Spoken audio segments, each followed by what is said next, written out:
Welcome, Sheldon Botler. How are you? Hey, hey. Oh my God, I'm doing so well. And it's great to see you after all these years. Like, I love that you're doing this. Oh, thank you. If we shooting cops, then how do we choose who we shooting? Should we pick them at random, bust in their house and keep moving? Should we stereotype them based on the color of skin? Maybe put some names on the board and throw darts at the shit. Should we make it a game and go cry at their funerals, then laugh cause we know no responsibilities imputable? Screams immutable, like nails on chalkboards. Can your mother sleep at night? You know who you fighting for? You know how it feels to be bodied down with a knee in your neck and wonder why we're so angry? Examine the disrespect. First it was Trayvon, then it was Steve Reed. Sandra Bland's death. So excited to have you.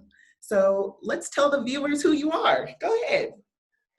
Well, my name is Sheldon Botler. I'm a musician and photographer. Grew up in Seattle, Washington, repping the town. And yeah, man, I'm an artist through and through. I love what I do, and I am open to whatever question you have. I want this to be valuable for whoever's listening.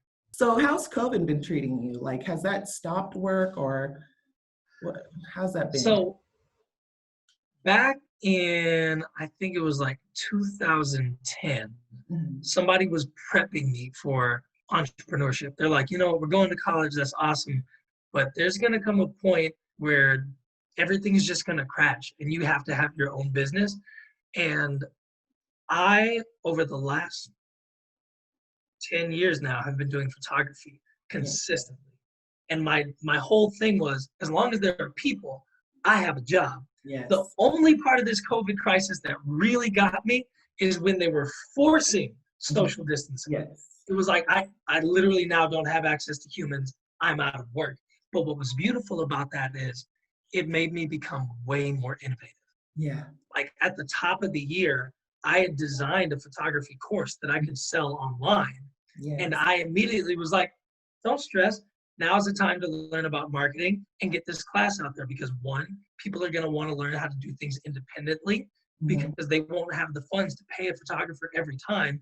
And two, people are looking for things that they can do with household items because they're stuck in the house. So I'm like, okay, bam, that's my job right there. And immediately, money started coming in. Yeah, and the course is called Photography Made Simple, right? Photography Made Simple, yeah. And so tell us what that all includes. Crazy background.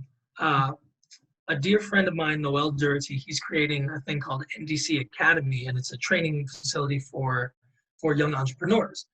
And he had originally intended to have me make this class to teach them lighting, editing, understanding your mission statement, and like coming up with a visual aesthetic, and then all the technical things that come along with understanding a camera lens. So Photography Made Simple is a full-fledged photography course that teaches you everything from shutter speed, ISO, aperture, lighting, understanding different angles, and we include also understanding your aesthetic, your mission as a business, and creating a visual based on that.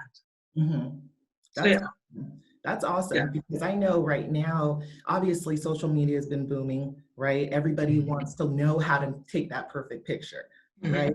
And so they can learn that from, I've seen under your list, cell phones. You teach about that, which is so cool. You know, that is innovative. So you're making your money that way, right? Yeah. But also you had time now to write your music. Yeah. I have had a lot more time to write music. But what's interesting though is even though I wrote World War III, and we'll get to that. I feel like right now is more a time for me to sit back and take in. Because if I'm writing now, I'm not living through this experience. Come on. That's almost like if a hurricane's coming towards you and you start doing something else, you never have the experience of the hurricane. Yes. So I want to be in it. I want to be sitting in the eye of this one and like being more socially active, being out at the protest, having deep conversations with people who need to have that conversation. And then music will come even more.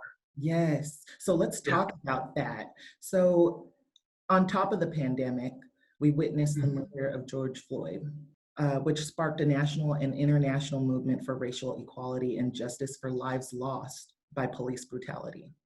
As a Black man, what emotions and feelings did you experience witnessing another Black life taken by police brutality? So this one's been interesting for me because we got to see it this time. but in a way that was so blatantly against human life that it could not be ignored. I could not ignore it. I personally, having grown up in Seattle, have had a lot of positive experiences with police officers of many different races. Like, we grew up in the melting pot. I saw Asian cops, white cops, black cops, native cops, you name it.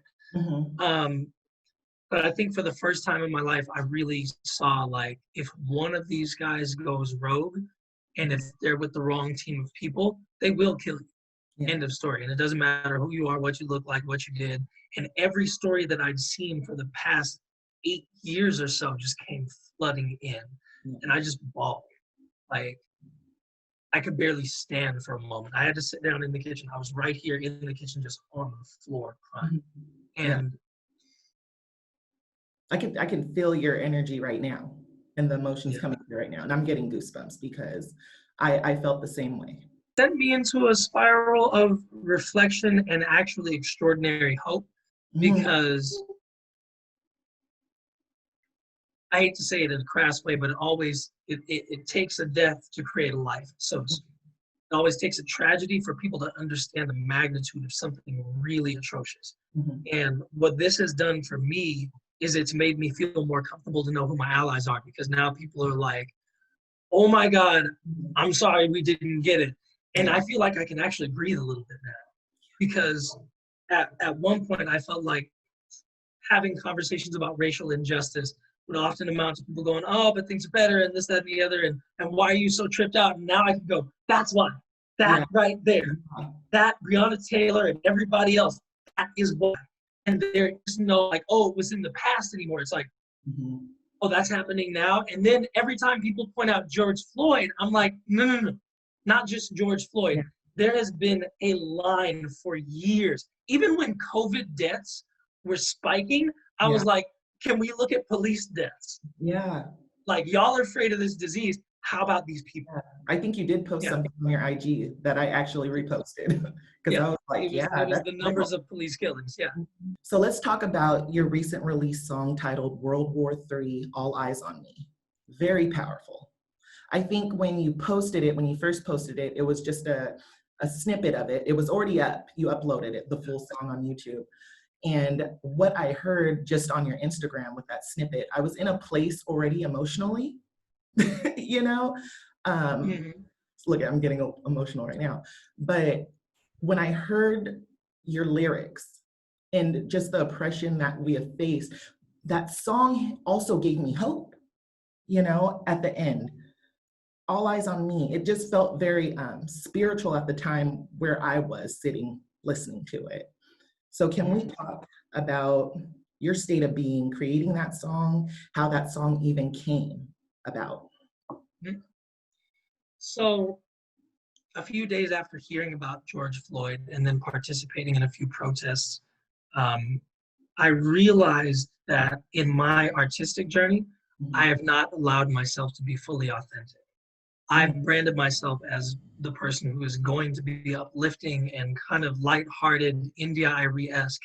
And upon moving to Los Angeles, I realized that there's more of a rough edge to me than I've ever been able to express. And I felt now more than ever it was appropriate to show a side of myself that was not caring if people found that peace in me from a light and fluffy standpoint. Because peace comes from full expression. Peace comes from honesty. Peace comes from care for others. Peace comes from not hiding. And I'm really grateful that you said at the end you felt hopeful, because that was the point of the song. The feeling of catharsis, the feeling of being able to cry without crying and just listen and take in the feeling. That's what I wanted to create for folks, because there's this wealth of emotion bubbling inside of us, and sometimes we don't have a way to outlet that. And I wanted to be that outlet. So as I was writing the song, despite the lyrics, what I was creating on paper, or at least what I was trying to convey, was my own feelings. Both the extreme joy to come and the desire for a peaceful future, and my absolute disgust at what's been going on. And also, the whole conversation about police brutality in general has got me thinking a lot about brutality from men against women. And there won't be videotapes of that. There won't be public displays of that because too much of it happens in the home. Yes. So I really hope people start delving into that conversation more. And in the song itself, I didn't get to address that, and I'm still trying to find a way to address violence against women from men in my art. And then also having more conversations about Native folks who have been affected for far before we even came here. Like when colonization of the US started, there were lives that were burned, hung, lynched, destroyed even before us. And they're still kind of swept under the rug. So it's hard to have that conversation about Black people without talking about Native lives as well. Correct. And there's just a lot to cover. It's a lot to cover. Yeah, and you're talking about getting your message out through, how are you going to get that message out? Are you writing musically, or are you going to take it another way, maybe with photos? And how artistically are you going to address this? So there's kind of 3 steps to it. There's photography, writing, music, and performance, or storytelling rather. And then there's also getting more politically active. Been doing a lot more voting, a lot more researching, and a lot more finding ways to support certain groups in a way that is meaningful and long-standing. Yeah, you're amazing. Yeah. You're amazing. So let's take a deep breath, because this is heavy. It's heavy. Yeah. But I want to get into, when did you know you had this gift of music? I've seen you pick up a guitar. I think I've even seen you dabble in piano. That's where I started, and it was my start. Okay, so let's talk about this. When did you start this musical journey of yours? So I came out of the womb and there was just noise happening at all times. My mom was singing, my dad was playing the piano, singing, traveling the world, doing his thing. All of my aunties and uncles are either singers, have the ability to rap, write poetry, paint, do something artsy. And I was born in the middle of that. That's awesome. So I just grew up with music being a form of expression. If it wasn't being made by us, it was on in the house. And we couldn't do anything without it. Like you couldn't clean without music. You couldn't cook without music. You couldn't be having a conversation without music gently in the background. Yeah. And I remember in elementary school, my mom had me in choir all the way up to the end of high school. And I enjoyed it thoroughly. I was in marching band. I played percussion. I played clarinet. Yes. And then when I went to college, one of my favorite musicians to this day, a guy named Austin Jenks. Okay. He and I are hanging out in his living room, and he just hands me a guitar. He's like, "Sheldon, you need to start playing guitar and singing. You'll sound amazing." I'm like, "I don't even know how to play this thing." Within seconds, I had figured out how to at least play like really basic notes and everything. He's like, "Bro, you've had it for 2 minutes. You're already playing notes. This is your instrument." And at the time, I had been lugging around this huge piano. I didn't have a car, and it was just getting annoying anyway. So I'm like, I'm down for something more portable. Yeah. So I switched to guitar. And that was like basically end of college. And at this point, I've explored folk, R&B, jazz, world music. I have sang traditional Japanese music. When I was in college, we were doing Italian arias and just everything. Yeah. My brain is just filled with music from everywhere. Yeah. And it shows up in this odd way in my music where you can never pin the genre down. It's always morphing. Yeah. And I'm getting to a point in my life where I just don't want it to settle in any one place. I want to start creating projects that have a specific sound, but me as an artist, I want to be able to morph and switch. My job is storytelling, not music. Yeah, exactly. That makes sense. Yes, it does, because you're a songwriter too. So in being versatile helps you create for all artists, right? So, I mean, only yourself, but all artists. And that is beautiful, because like, it was so funny that you even mentioned that, because I was like, wait, is he acoustic? or is he R&B? So it's so cool to just hear all the different varieties that you bring, because it's beautiful. It's art. It's creative expression. And if it doesn't touch one person, it can touch another that listens to that genre. So you said that music was forever in your life, even cleaning, there was just something. Was there a specific artist that has inspired you, or any person that has inspired you musically? So one of the big ones for the longest time was Music Soul Child, because he had a way of taking you on a journey from point A to point B, and it was seamless. I felt like I was watching a movie more than I was actually listening to a song. So he was huge. And he also was one of the first people, or one of the first male artists that I had heard talk about relationships in a really, not explicit in a dirty way, but just like down to the finest detail of like emotional growth between people. And I felt like he was allowing me to have conversations and relationships that I could not have yet. Yes. But he spoke so clearly about the man's side and the woman's side, and just being like, look, this is the struggle we're going through. How are we going to get through it? Yes. And that it was almost like a self-help book for relationships. I know. I think you just send those songs off. Yeah. So I really respected him and his ability to make talking about hard things fun. And then another person that really just kind of affected my body, so to speak, he just got in there, was Stevie Wonder. You would be bopping and just having a good old time. You're like, wait a sec, he's talking about genocide. Wait a sec. And he said, wait a sec. Okay. Every song, wait a minute. Should I be dancing to this? And I love that. And then India Irie came into my life around the same time. And those two storytellers, they could be talking about the heaviest material, but you were left feeling lighter. Yes. And that's what I want, is to be able to have productive conversations about heavy things, but not feel defeated afterwards. Yes. Yes. Yeah. And I love those artists. I love all those artists that you just named. So, and I could see a little glimpse here and there in you. Little bits in different songs, yeah. Yeah, that's awesome. Being a Seattleite, how would you say Seattle's influenced your sound and your music? So I always tell people in LA this, like, if you don't understand Seattle, here's the best way to understand it. Social activism and nature are LA's version of entertainment industry.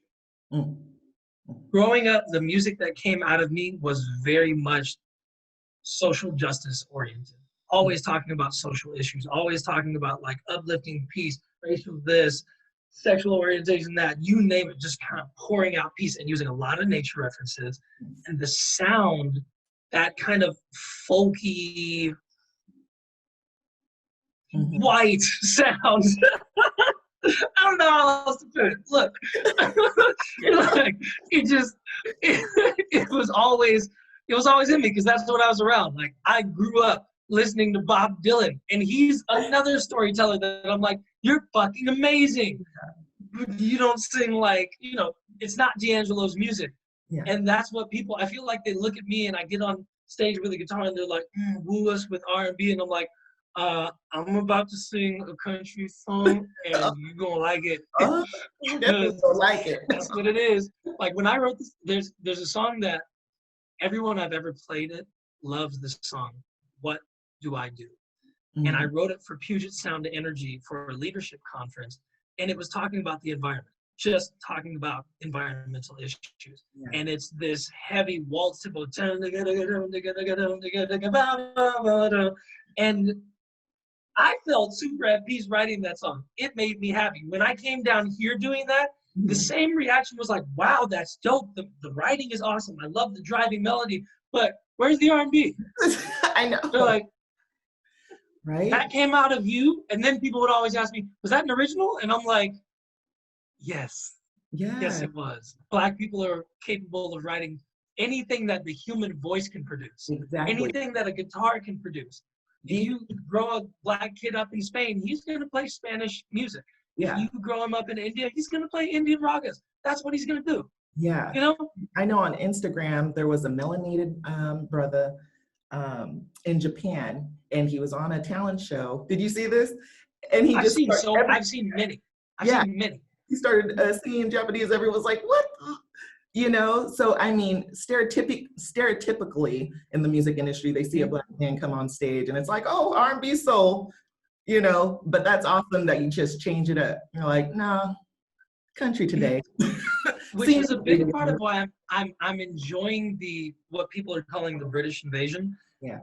What I love about it is it's expanding the idea of what it means to be Black.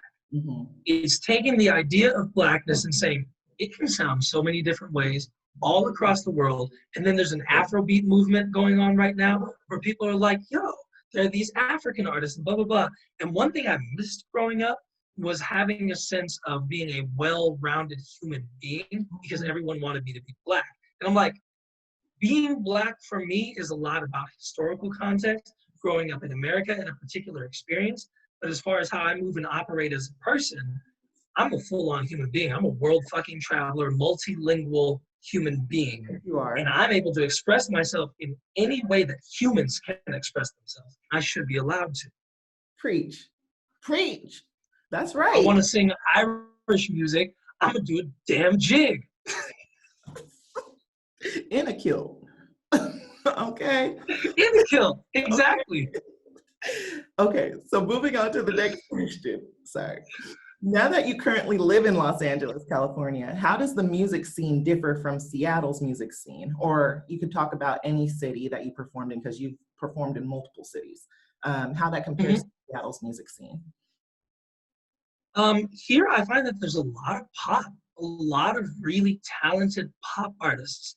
And what I like about that is they know how to put on a show down here. Like even if it's at an open mic, the open mic artists have dance routines and a light that they bring with them and like cues in their tracks. And I feel like entertainment wise, it's right in between a Seattle experience where it's very intimate, kind of laid back, and a Vegas experience where people want to put on a show, but they don't quite have Vegas budget or Vegas venues. Yeah. So it's perfect in between. I love the variety down here. I find it odd that there's not a lot of like super heavy metal down here. I thought that would be the case, especially with like the beach and surf culture. The rock down here is like way more experimental. It's a lot of like sound texture play, not so much like traditional rock. Okay. When it comes to like folk, jazz and stuff, there's a lot of bluegrass down here. Okay. A lot of banjos. Whole lot of banjos down here.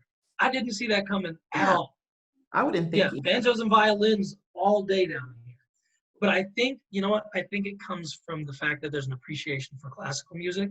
And when you put jazz and classical together, you get bluegrass. Bluegrass is like a jazz artist's porn dream of classical. They're like, we're going to make it really funky, but just as technically oriented. Yeah. That's hilarious. So talking about all the cities that you performed in, can you name them? Places that I've sung. Yeah.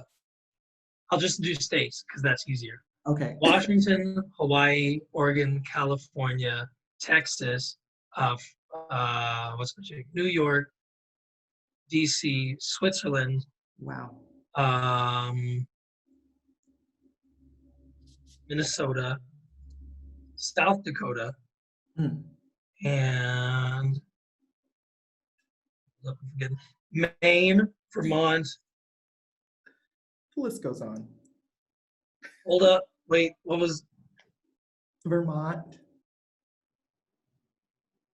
Colorado. Thank you. Could not get that word out. And where? Oh, I was just moving off where you said Vermont. Oh, yeah. And that's it. And lots of places in each of those. Yes. Yeah. So tell us about the international scene. I don't think I knew you went overseas, excuse me. But so how's the music internationally? How did they take to you? So I can't speak too much to that experience because it was a one-off. I got to go to Switzerland and both perform and shoot a wedding, which was awesome. But what I'll talk about is the way that international listeners perceive me. Okay. Anytime I've performed for a crowd of people who are not from the US, not only do they love it, but they listen way more deeply. Wow. I find that American artists, I think because we're in it, have an expectation of what it's going to sound like. People who are coming in from somewhere else are searching and they're just open. Yeah. So when they see me do something that is not the typical Black guy act, they're like, wow, how fascinating. That's really cool. I'm open. I like it.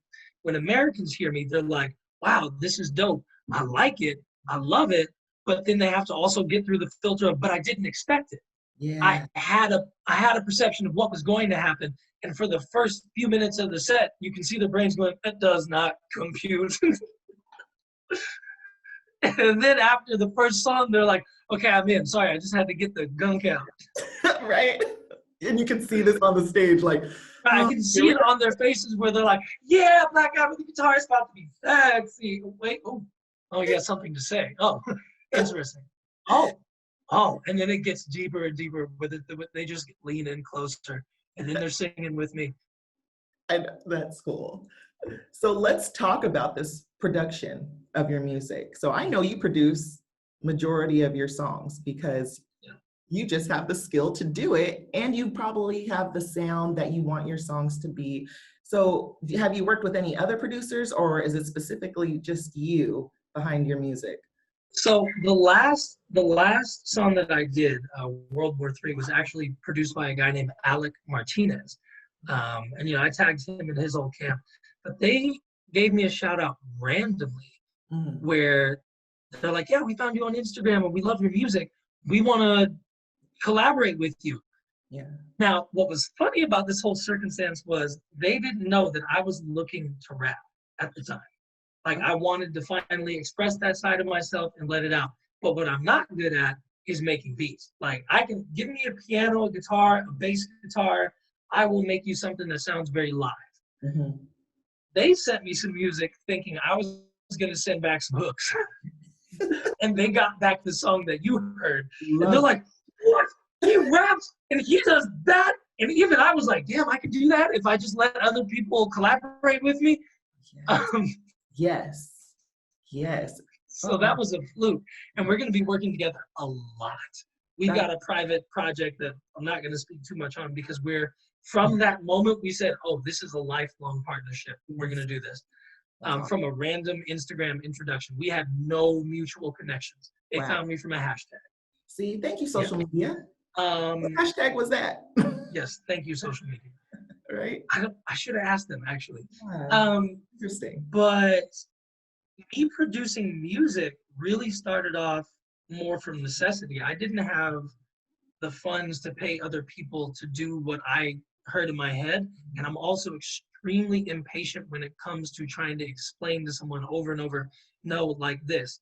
And even if you give them the notes, the expression that they use while playing it, the dynamics, it changes things. So I had to get a ground on myself first. And I had to create from the heart to understand fully what I'm trying to communicate to others.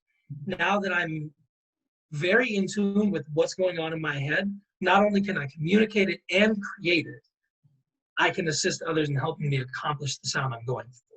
Yes. Yeah, because when I heard World War III, I heard the intro of the music, and then you started rapping. And I was like, wait a second. What? Yeah, not only was I like, wait, is this the first time I've heard him rap? But I was like, ooh, what is he saying? Oh, wow. So then it was just kind of from there. And then you also have your own hooks in there, so you're singing in there too. Right. So, I was just like, wow, you're just a talented, amazing, creative person all around. And we've already spoke on this many times. So wait, can I say something real quick? Of course. Facebook/Instagram has blocked my ability to make ads for that song. Wow. I've tried twice, and they will not allow me to make an ad for the song. And did they give a reason behind that? Too political. Wow. So they're like, oh, you can get it to your little fan base here, but if you try and disseminate this, we're going to stop you. Wow. Yeah. That's interesting. It is, especially with all of the fucked up, hateful shit that is out there. And it's so crazy how they promote certain things, and that's a whole nother topic right there. I'm sorry.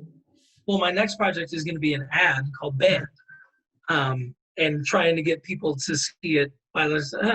Hey guys, I want to show you something that got banned from Instagram, and just make a little slideshow of like, this is the thing. I can't play it for you because they're stopping me, but if you click here, you can listen to it. Wow, yeah. Hopefully that'll get a workaround. Yes, you definitely make that. Yeah. Definitely. And we'll push it. Hear that, viewers? We're going to push it and share that. All right. We got to. So moving on, how would you describe your music in 3 words? Yeah, 3. It's folk soul. Say that again. It's folk soul. It's folk soul. Yep. Yeah, I like that. I mean, that is kind of cheating because it's is 2 words combined, but whatever. That's cool. It folk soul. It works. We'll push that. We'll push that. You said you had some upcoming projects, but we're gonna keep it kind of on the for now. Can't talk about those, but I'll be rapping more often for 2 reasons. One, I've never been able to express that side of me comfortably because I always felt like I was giving into a negative stereotype about Black men, and so much of rap was associated with like violence, drugs, and like this kind of silly party life, that I didn't really want to be immediately associated with that, because if I said I rapped, people were like, oh, well, spit some bars then, and they had an image in their head of what was about to come out. So I continued the singing route because it's like, you don't know what I'll say as a singer, and you never get to predict that. And then the moment that I started rapping, I intentionally chose this time to use the art form, rhythm, and poetry, because I knew people would go, wait a sec, Sheldon's rapping? Now I'm listening just because of that. And then adding content on top of that, and people go, oh shit, this is important. That's one so of those timing is important too. Definitely. Yeah. Your timing was on point. So moving on to your photography work, and you said you've been in this business for 10 years. Okay. 10 years, ladies and gentlemen. So we got our master class session going right here. We got our master class session with Sheldon Botler, everybody. Listen up. So when's the first time you picked up a camera? Because I've known you in Garfield, you were performing in assemblies, singing. I know we had a photography class. Never took it. Never I didn't know we had a photography class until my senior year of high school. Yeah, and I was in there, which taught you how to develop film and stuff like that. This was when digital was not even like popping like it is. So let's talk about the first time you picked up a camera, said, this is what I'm about to do. All right, so the first time I picked up a camera consciously was in the 10th grade. Do you remember Jade? Yeah, tall Jade, basketball? No, short Jade. Female? Yes. Yes, I know Jade, yeah. Yeah, so I got my first digital camera that I remember getting. Like, I was really invested in this thing from my godbrother, Alex. And it was a Sony digital camera that took floppy disks. Oh, God. And I remember stopping Jade in the hallway one day and saying, yo, I want to take a portrait of you. I took a picture of her standing in the hallway, took it home that day and learned how to Photoshop it and turned her into a stamp. Like the kind of stamp that you would put on mail.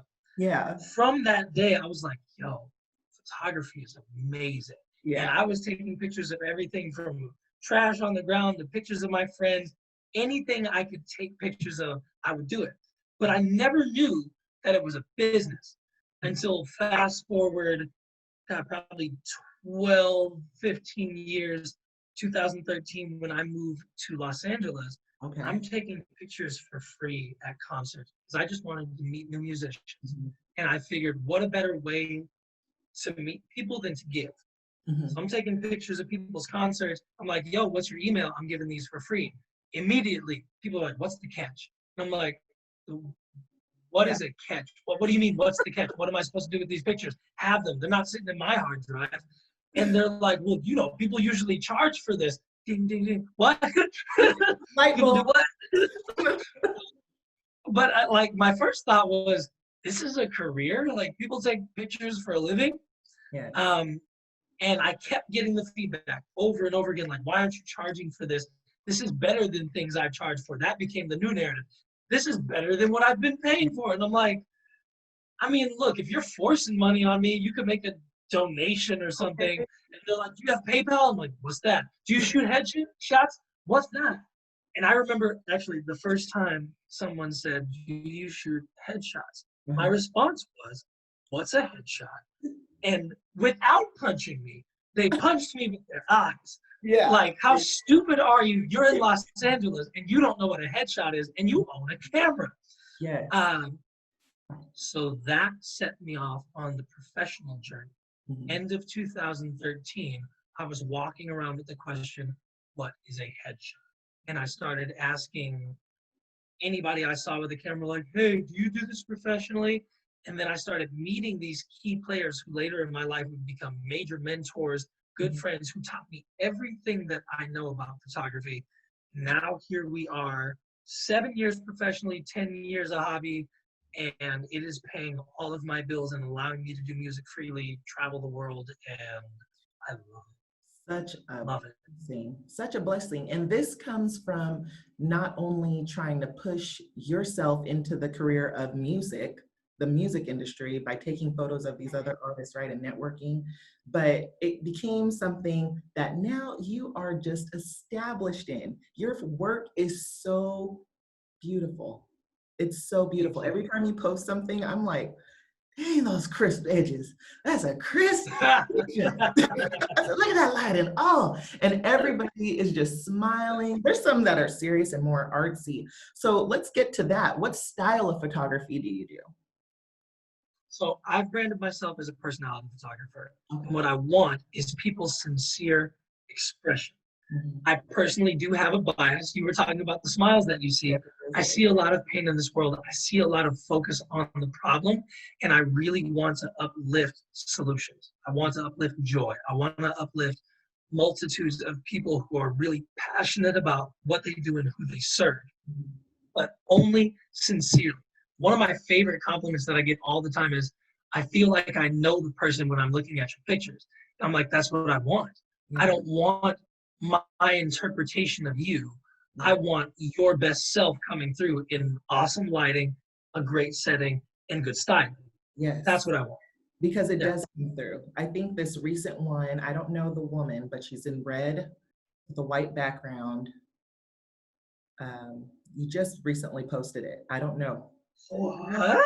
Yeah, she's in red and her hair's curly. It's like mixtured, like honey. I'm going on my own Instagram. Yes. Right? Oh, yes. Pastor Sherry James. Pastor Sherry James. My goodness, that smile, like that authenticity really came through in that picture. And I think I looked at that picture a few times. I had to share it because I was just like, this brings me joy. It brings me joy. And so I wanted to share that joy too, plus your artistry, which is beautiful. Thank you. Let's talk about the camera, the equipment you use. The equipment. Yeah, it's those little things that aspiring photographers want to know, but maybe are like, maybe I shouldn't ask. Maybe I should, do my research. But we got master class Sheldon Botler up in here. So we're going to ask these questions for you aspiring photographers. So let's talk about that. Let's go, I'm ready. Equipment that you use, starting with your camera.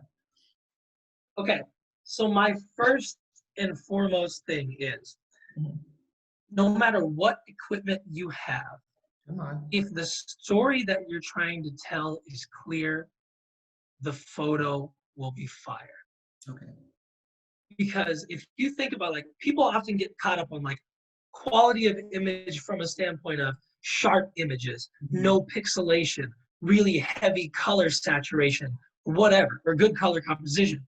What I find most fascinating about any photo is, do I feel like I'm engaged with what I'm looking at? And it can be something as simple as an iPhone photo of a bent Coca-Cola can. But if it's shot from the right angle, under the right lighting, and with the right story under it to contextualize what you see, it can be incredible. So I always say, no matter what gear you have, start with your story and start with what you're trying to say. As you add gear, only add the gear that helps you tell the story you want to tell. Okay. So the gear that I currently use are the Nikon Z6 and Nikon D750. I chose Nikon not because Nikon is like the top dog, but I chose Nikon because it was the first camera that I bought. It was on sale and I enjoyed it. Fortunately, Nikon has amazing glass.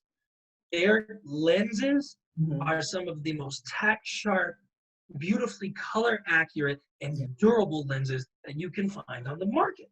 And it's because they're an imaging company. Like, they sell to scientists, they sell lenses that will help you look into space. And then they also make consumer level stuff for us. Part of why I'm not a Nikon/Canon fanboy is because companies like Leica exist, or Hasselblad. And people aren't talking about those because they're between $10,000 to $50,000 per body and per lens. So they're not in the conversation. People who are like, Nikon, Canon, I'm like, you're broke too? Great, awesome. That's cute. That's a cute conversation, you know? Sorry. It's like when somebody buys a BMW and they pop their collar and someone rolls by in a Lamborghini, like, oh, that's cute. I like your Please. This guy has to do stand-up too. I think I was laughing. My stomach would probably hurt all day long. Seriously though. Okay, so those are the bodies. So we've got the Nikon Z6 and the Nikon D7 for my camera bodies, and I love them. They allow me to do my job super effectively. As far as lighting is concerned, I used to use Paul C. Buff gear consistently because between Paul C. Buff and their Alien Bees and their Einstein collection, it was the most high quality and affordable option that I could find. And they're amazing. Everybody's like, oh my God, Pro Photo. You'll hear Pro Photo all the time. They're wonderful, absolutely amazing. But for what you're getting, way too expensive. Okay. It doesn't even make sense because their competitors are doing an almost equally quality job for half the price. And me, I'm personally like, I'm trying to make money in life. Exactly. Last year, I made $57,000 off photography. I'm trying to keep that number going up at all times.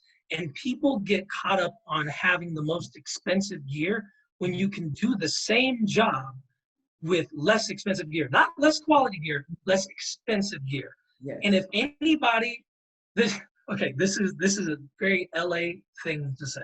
Okay. But if somebody is producing less quality work and making less money than you, but has recommendations on the tools you need to do your job, ignore them. Yeah. Ignore them. I've had people who have told me what gear I should have just because it was like the best in market. And I'm not seeing their numbers grow. I'm not seeing their work get any better. And my gear still works. I've had the same gear for about 5 years now. Yeah. Not changing. None of my clients have ever been, oh, that's not the latest, blah, blah, blah. Clients don't care. They care about the end result. And if they trust you, you can show up with a ham sandwich and a magnifying glass, and they're like, whatever, if it works, I trust you. Why? Guys, excuse me for laughing, but he is throwing in these jokes. Seriously though, listen up. Because you could come with a ham sandwich, and if that picture, like the last picture he posted on his Instagram, looks like that, look, thank you for bringing the ham sandwich, and thank you for this wonderful picture, okay? Right. So let's talk about that. Sustaining your business for 10 years now, right? 10 years, probably 7 years. 10 years of photographer, 7 years professionally. Okay, so 7 years professionally. 7 years of business. How has that been? Expense-wise, how do you advertise? How do you get clientele for your business to keep it sustained and living off of it? So I feel fortunate to have never thought of photography as a business initially, because the way that I started was very much about getting to know people, contributing my gift in a way that gave to others. So by the time I started professionally, there were so many people who knew me and loved what I did and loved the energy behind what I did, that when I said I was charging, they're like, well, of course, and we'll tell all of our friends. Yeah. So my first year of business flew seamlessly. I think of the 7 years, the first 4, I was doing photography and lift, but by the 4th year, I had done 5 lift shifts for that year, and photography took care of everything else. You were asking how have I sustained. So a few things that I do regularly, I will reach out to random people on different platforms and say like, hi, my name is Sheldon Botler. I offer this service, blah, blah, blah. Here's my pricing. Would love to work with you. Every once in a while, that will yield an outstanding client. What that typically does, though, is they'll say no, but they'll pass me on to someone else. Another thing that I do very often is I still shoot for free pretty often, but now it's very strategic. Like, I'll reach out to someone I find fascinating, and they have a potential client pool that I'd like to work with. And what I don't mean by that is like a certain financial status. What I mean is people that I find interesting. I understand one thing that's very important in my field. If I'm a personality photographer, one, our personalities have to mesh well, because if I'm going to bring out yours, you have to like mine.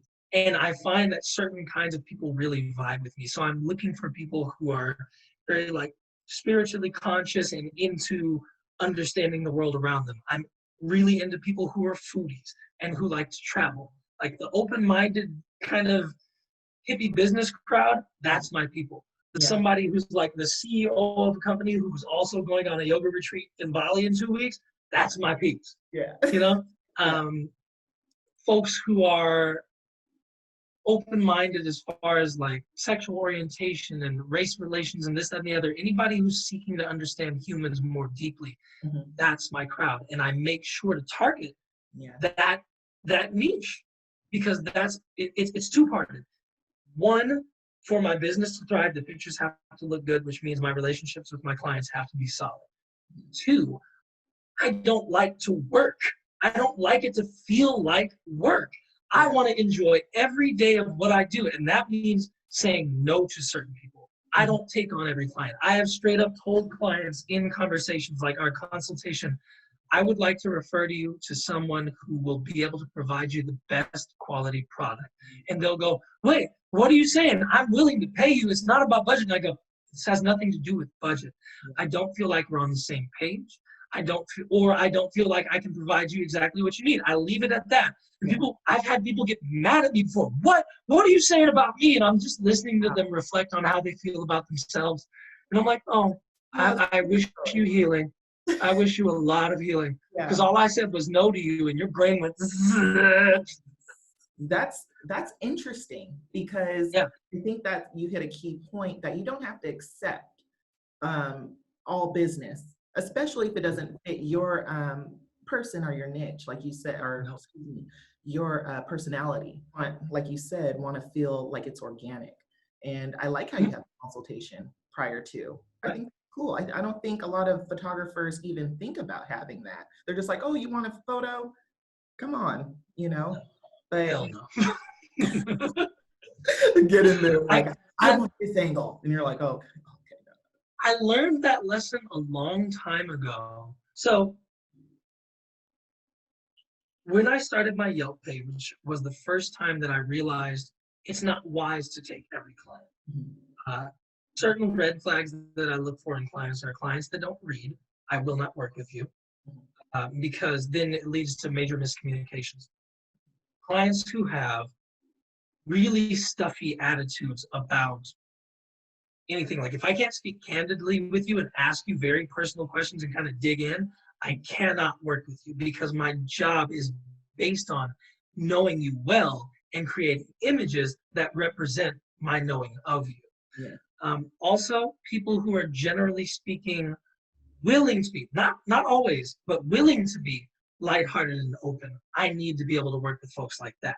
Because, well, that's the selfish part.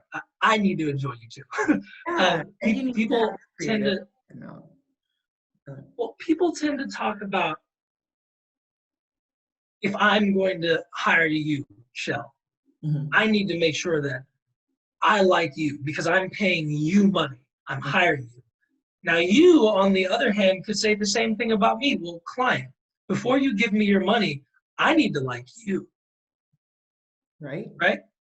And Annie Leibovitz was one of the first people I ever heard say, I will not work with every client. I will refuse people's service on the basis of, I need to feel good too. I need to feel great about this interaction. And I admire when I walk into stores that say, we refuse to provide service to anyone for any reason, essentially, because I'm like, look, man, if you don't fit the vibe of this place, there's a million other places you can go.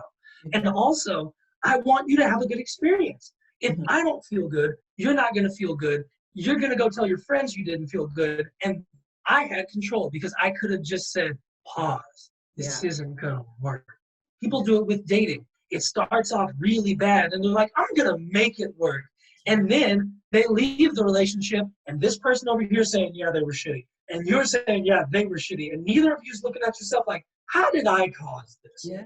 Maybe I should have said no much earlier, but I want to talk bad about you. No. People need to learn boundaries. Come on. And boundaries is a great way to keep a business afloat. That's why people have rules. That's why people send invoices. That's why people do contracts. And that's another thing. I am more and more getting super comfortable with signing and delivering contracts regularly so that there's clarity. People are afraid to put things in stone, not because that's an issue, but they're afraid to speak their mind. Yes. They're afraid to ask for things from others, and they don't see the value in what they have. I'm getting over that real quick because I get tired of arguing with people when it's just as simple as like, I want apples. And they go, okay, in exchange for apples, I'd like a horse. And I go, okay, I can give up one horse. You have a horse. I don't know why I trade a horse for an apple. Seems like a bad exchange. But I guess if I want to grow an apple tree, maybe then great. I need the seeds and the fruit. I get a meal and future prosperity. That will save it. Horse dies, you're done. Whatever. You're freezing. You're freezing, but the joke came through. Gosh, I'm telling you the business. Get a contract, lay it out, lay your boundaries out so it's clear up front. Okay. What would you say is the easiest and toughest aspect of photography or your industry? Almost broke some of my photography gear. Oh. Easiest aspect of photography. One of the things that I appreciate about photography from a business standpoint is people understand that you pay a photographer. That is it. You're supposed to. Yeah. Whereas with music, people are like, why does it cost? They will ask you, why does it cost for me to download a song? Why does it cost for me to go to a concert?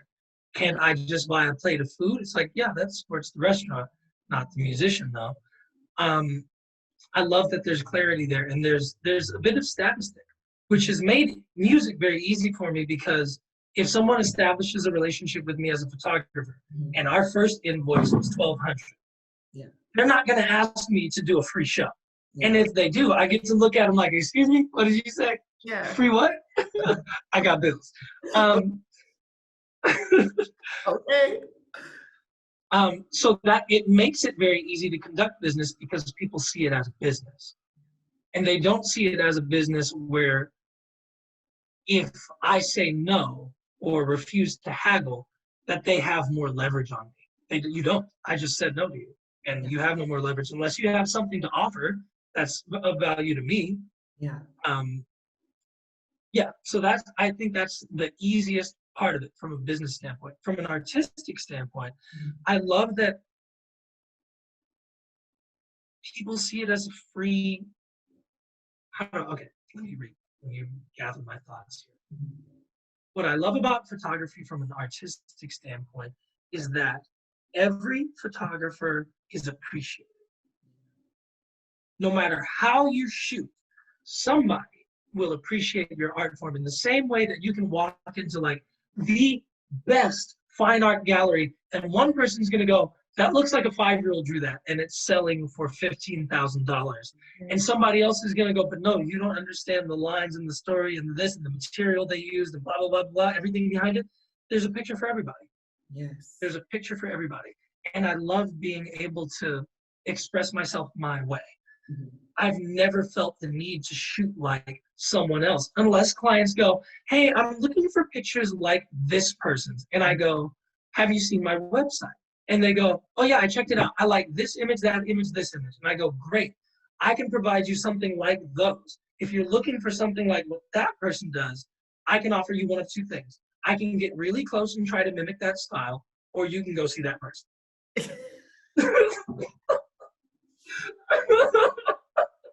You guys, I'm over here like, what's the second one? Yeah, you can go see the other person. Right. They exist.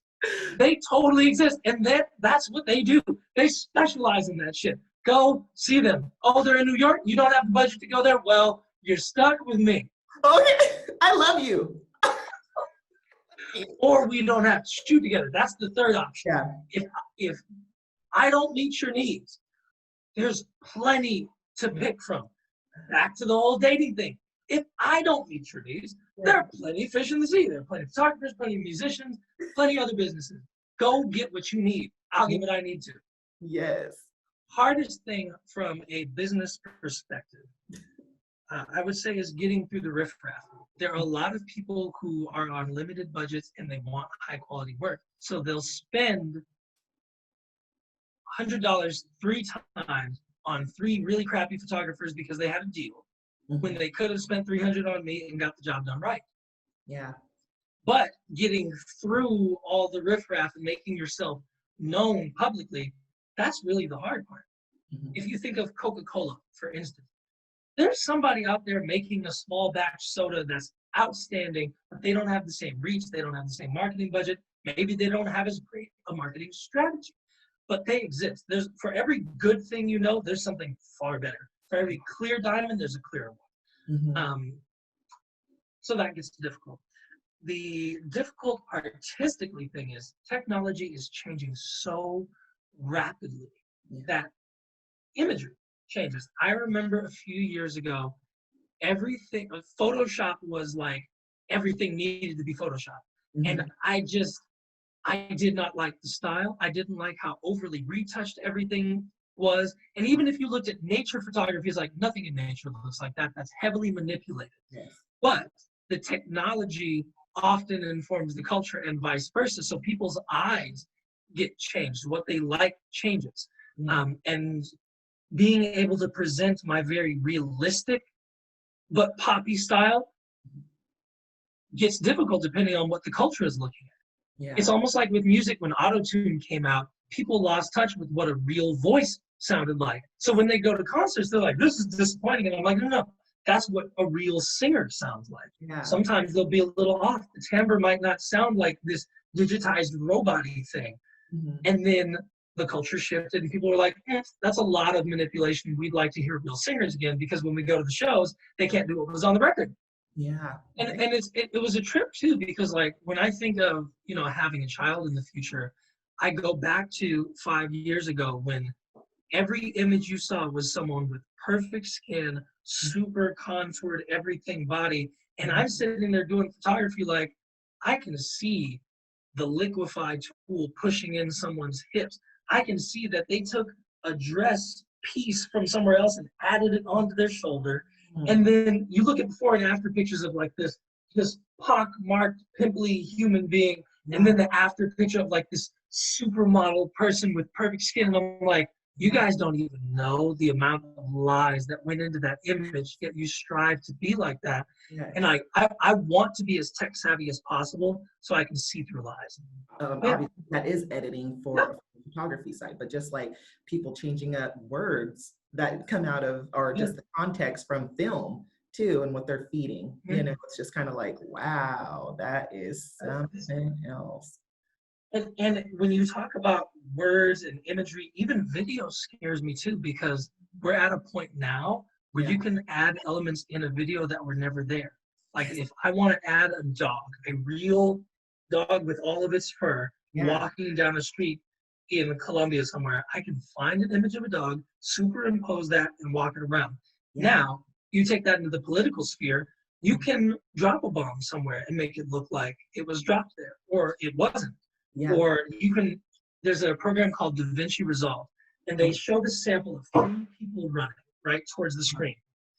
This one wasn't part of the crew. You draw a keyframe around this person, the software gets rid of that third person. And the background is just the same parts, same people in the background, same everything. So now you go, oh, I was never there. There's a video of me? No, I wasn't there. Go in there, frame by frame, change the face on somebody. That wasn't me. You can do that. Isn't that something? Isn't that something? You're giving me goosebumps, because I remember there was this girl named Kanika Brown. I don't know if you remember her. They found her in, I want to say Chicago. In the freezer. And they were saying that, they were saying that they fixed the video to take a person out of there, because she looked like she was being dragged, but there was nobody else there. And so that's been a whole controversy. I'm gonna just bring it up. It's been years ago, but it's very interesting what they can do now, what media, you can't believe the hype, everybody. I hope you're awake to that. But it's crazy what we can do with technology. So it's ever advancing. For better and for worse. And I want to be able to see clearly what's going on. And I want others to be as educated. Like one of the things I tell my clients sometimes is, even after we've booked and we've shot, they're like, can you manipulate this, that, and the other? And my first question is, do you really want me to do that? Because, and I've said this to many people and they get it. When you show up to that meeting, when you show up for that press conference, when you show up, will you be able to fake it then? Okay. Because I can't save you then. I can save you on Instagram. I can save you on your website. But when you show up, I can't do anything. So what changes do you want me to make? And they're like, okay, well, maybe a slight adjustment here and a slight one there, but maybe not as heavy as I want. And I'm like, smart move. Seriously. Seriously. It's like, oh, I thought you lost 10 pounds. Oh, okay. Right. That's the reaction you don't want from other humans. It's like, I thought you looked like, and you're like, I don't. I thought I did. That catfish. Is that what they call it? Catfishing? Catfishing, yeah. Goodness. Okay. So what advice would you give up and coming photographers moving through this industry, aspiring photographers? The advice that I would give to up and coming photographers is know what you offer very clearly. What skills do you provide? What aesthetic can you create? And become extraordinary at that. Because people are going to come to you for you and who you are and the very specific aesthetic that you can provide. Being all over the place won't serve you very much. I would also say, become good at budgeting. It's very easy to make money. It's even easier to spend it. It's even easier to spend more than you have, and you will not be able to sustain yourself, because one piece of gear breaking, one life emergency can halt your entire business if you are not good at budgeting. And I know that's probably not the advice you wanted to hear, because you probably wanted camera advice, but you can find that on YouTube. I want to give you life advice. And then don't be afraid to share what you know with other photographers and to seek the advice of photographers that you admire. One of my favorite photographers, Nogan Beck, Nogenbeck. He told me, I'm not afraid to share with you anything I know for 2 reasons. 1, I love teaching. 2, by the time you figure out what I did and have mastered it, I've moved on to the next thing. And that was to say, he's a constant learner. And if you're someone who's always absorbing knowledge, no one's going to catch up with you. No, you shouldn't be afraid that someone's going to take your spot and take your shine, steal your style. You should be constantly evolving Yeah. That is your job as an artist, is to constantly be growing. If you find yourself stagnant and or scared, that means you're not doing the work, and it's time to pick up a book again, time to get out and shoot again, or time to do something you've never done. Stop doing what you're always doing and do something new. Come on, master class, Sheldon Botler, everybody. Thank you for your time. Is there any closing statements, any shout outs? Where can we find your music and photography? Let it go. I would just like to say thank you so much, AAATtv. Thank you, everybody who is listening today or whenever we hear this. And I love you all. I just want to see you guys shine. I want to see you all grow. And if you are interested in my music and photography, you can find it at Sheldon Botler for photography or at Sheldon Botler Music. I also am one of those unique unicorns who has a website, SheldonBotler.com, and Sheldon Botler on YouTube. Let's go. Yes, links below. Thank you again for your time. Love you. And we'll talk more offline for sure. Absolutely. Thank you so much. Seriously, this is awesome. Thank you. Keep up the greatness. Where's our paper? Where's our education and mental health services? Red lines still exist to keep us from nourishment. Red lines still form a